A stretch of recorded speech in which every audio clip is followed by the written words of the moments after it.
में आपका बहुत बहुत स्वागत है और मैं हूँ लतिका शामी। क्या आपको पता है questioning of FIR under section 498 हो सकती है? आइए जानते हैं। हमारे साथ है एडवोकेट अमित रविकांत प्रसाद सर, जिन्होंने ये मुमकिन किया है।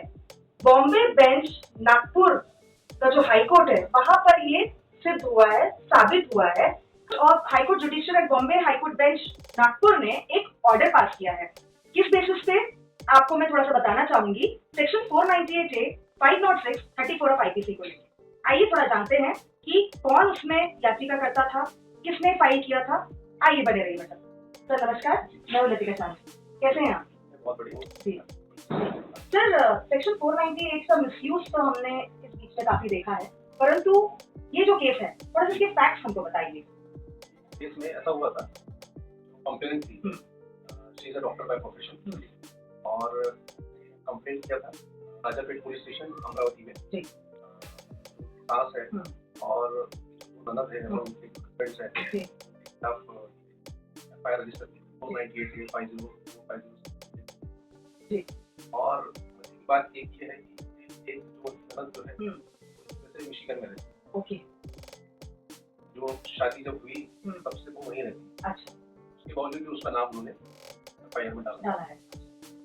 और जो डिस्प्यूट था, मेन डिस्प्यूट ये था कि जो इनके जो फादर इन लॉ उन्होंने जो प्रॉपर्टी डिस्ट्रीब्यूशन जो किया था वो ऑब्जेक्शन था कि ये प्रॉपर्ली डिस्ट्रीब्यूट नहीं हुई प्रॉपर्टी। ओके। तो वो कारण से इन्होंने इनको ब्लैकमेल करना शुरू किया। जो जितने भी एक्यूज पर्सन प्रॉपर्टी जो भी आपको मिला है वो हमारे नाम पे करो, मतलब मेरे नाम पे करो, इस तरीके से। और वो जब नहीं हुआ बार बार जाती थी ये जो सास के घर पे डराना, धमकाना, झगड़ा करना। मतलब एक लर्नेड डॉक्टर, मतलब आपका कहना है इस हद तक जा सकती है? तो इस तरीके से वो खुद ही मतलब इनको हरास करती थी और लास्ट में जब उसको कुछ नहीं हासिल हुआ तो फिर उसने ये 498 का ऑफेंस रजिस्टर कर। तो मतलब आपका कहना है कि ये प्रॉपर्टी फादर इन लॉ की थी और उनके गुजरने के बाद में ये मदर इन लॉ की हो गई? मदर इन लॉ की नहीं, मदर इन लॉ को सब कुछ शेयर दिया गया। तो डिस्ट्रीब्यूशन में उनके पति को ऑब्जेक्शन है हम कम मिला है, वो इन्होंने किस तरीके से 498 का मिसयूज किया। तो मतलब आपका ये भी बोलना है कि माँ और बेटे की इसमें पटती नहीं? हाँ, माँ और बेटे की पटती कुछ जल्द जाके झगड़ा करता था माँ के यहाँ। अच्छा। हाँ। और उन्होंने उसकी माँ ने उन्होंने बहुत बार पुलिस कंप्लेंट भी किया।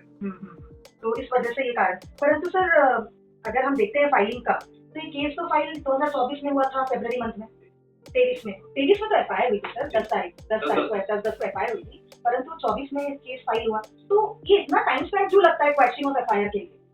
क्या होता है कि अभी सुप्रीम कोर्ट की कुछ गाइडलाइंस है, उसके हिसाब से 498 में डायरेक्ट अरेस्ट अभी नहीं है। इसको इन्वेस्टिगेशन करना पड़ता है और उसको अगर उसको अरेस्ट करना है इस केसेस में उनको मजिस्ट्रेट की परमिशन लेना पड़ता है।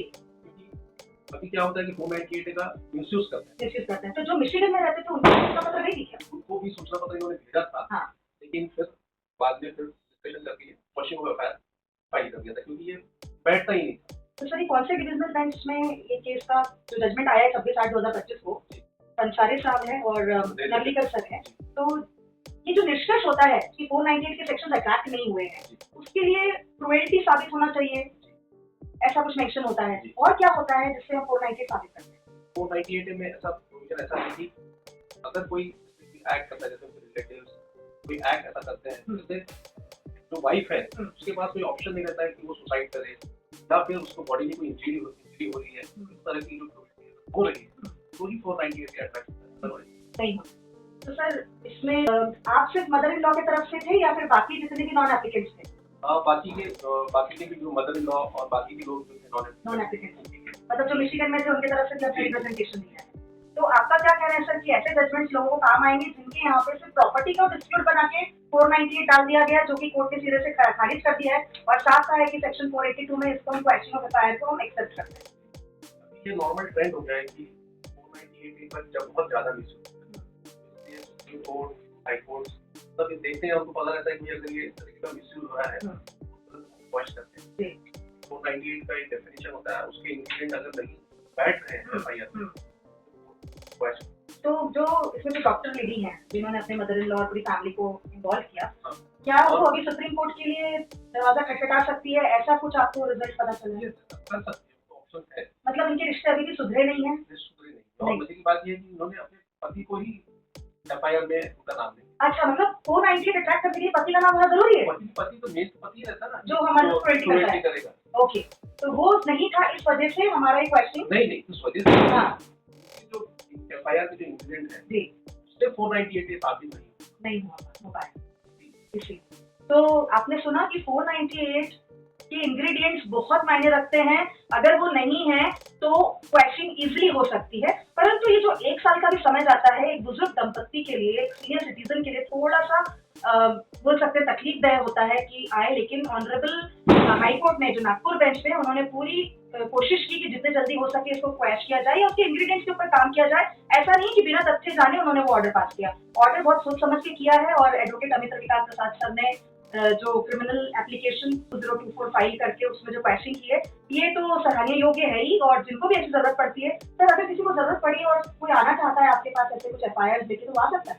बिल्कुल आ सकता है सर, लेकिन हमारे पास जो लोग आते हैं थोड़े गरीब तबके के भी होते हैं और उनके पास में फाइनेंशियली स्टेबल नहीं होते, तो उनके लिए भी आप क्या करना करेंगे?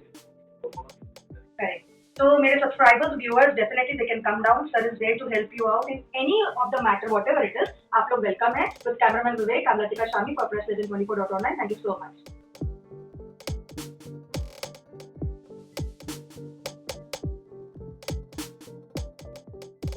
24 न्यूज चैनल के साथ ऐसे ही news updates, law, citation, judgments के लिए with Legend 24.online. Thank you so much. Thank you.